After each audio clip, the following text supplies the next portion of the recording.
Non-destructive testing. Ultrasonic examination. The basic principle of ultrasonic testing of materials is the propagation and reflection of sound waves. As an example, a cylindrical workpiece is shown in the animation. The longitudinal section through the cylinder shows the position of the atoms, extremely magnified and simplified as a single crystal. To begin with, a rigid unyielding stop is attached to the right front end of the cylinder. At the left front end, a disc is installed. It will be used to transmit and receive sound waves. Pushing and pulling briefly at the disc causes a longitudinal sound wave to propagate through the cylinder. When the sound wave reaches the rigid stop at the right side, it is reflected and runs back towards the disc, which now serves as a receiver. A free end is also able to reflect a wave. In this case, however, the tensile side runs ahead in the reflected wave and finally deflects the receiver to the right.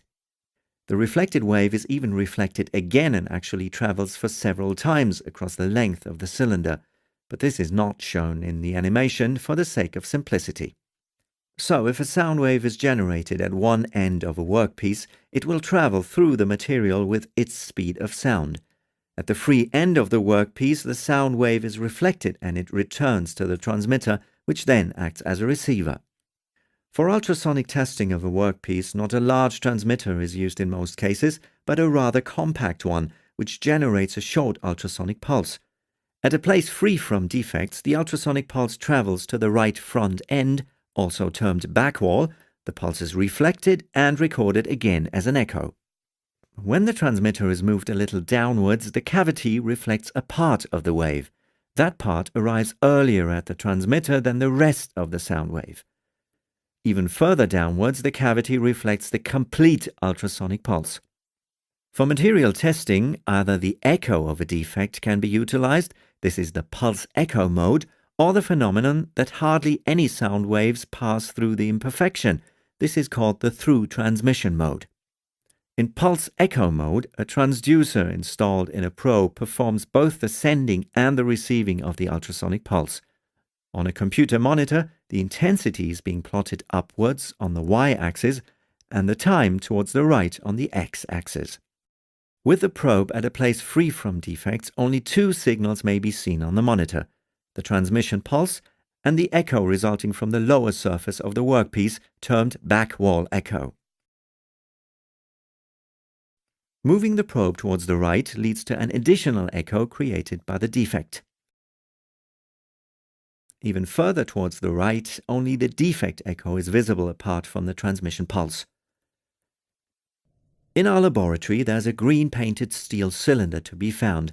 It contains artificial defects which are invisible from the outside. To track down the defects, the material tester uses the pulse echo method. This is how a typical probe looks like. Under the bright wear plate, a piezoelectric disc is installed. It can transmit and receive ultrasonic pulses. A computer operates the probe via a plug-in card and power electronics. On the monitor, the intensity is plotted upwards and the time is plotted to the right. After placing the probe on top of the cylinder, initially no echo at all may be seen on the monitor. The reason for this is the too small contact area between the probe and the workpiece. Only with the use of a gel, the so-called couplant, the ultrasonic pulses can get into the workpiece and can also go back into the probe. Now the back wall echo turns up on the monitor. The material tester spreads out the gel evenly on the top surface. That way she is able to examine the entire cylinder. Using the velocity of sound in the material, one can plot the calculated depth on the monitor to the right instead of time. A very useful feature.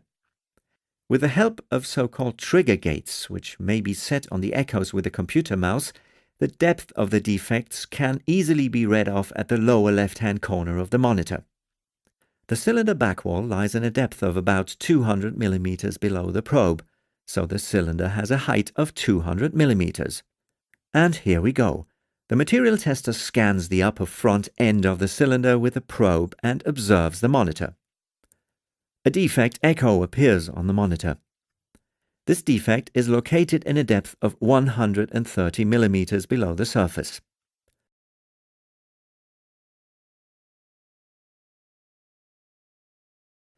Another echo indicates a defect in a depth of 87 millimeters. The second, smaller echo at 174 millimeters is caused by double reflection on the same imperfection. And these are the defects.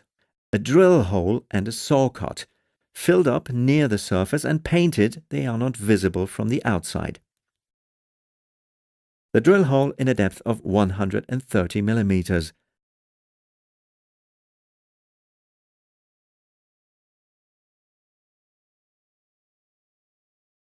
The saw cut 87 millimeters below the surface.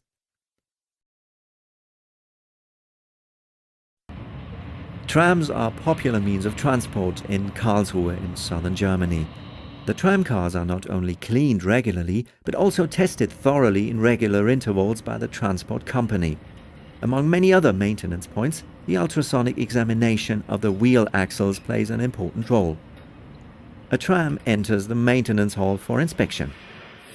Some of the tram cars have already been lifted up. That way the bogies can easily be detached, pushed forward and examined carefully.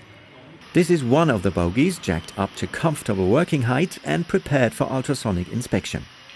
Special attention is given to the wheel axle, among experts known as wheel set axle.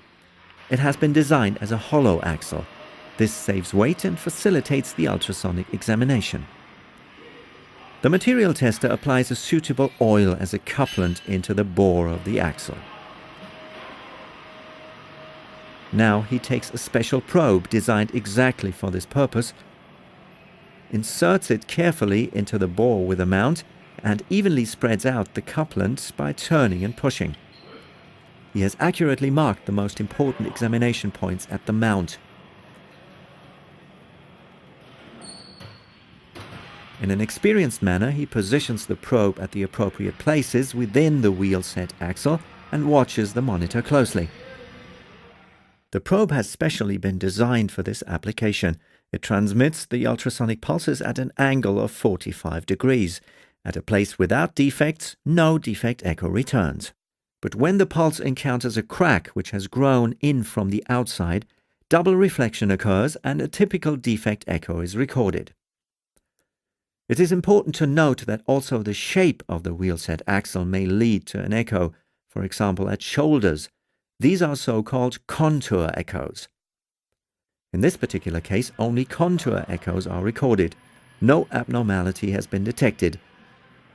The wheel set axle is perfect and can be used again to transport many passengers until the next examination becomes due.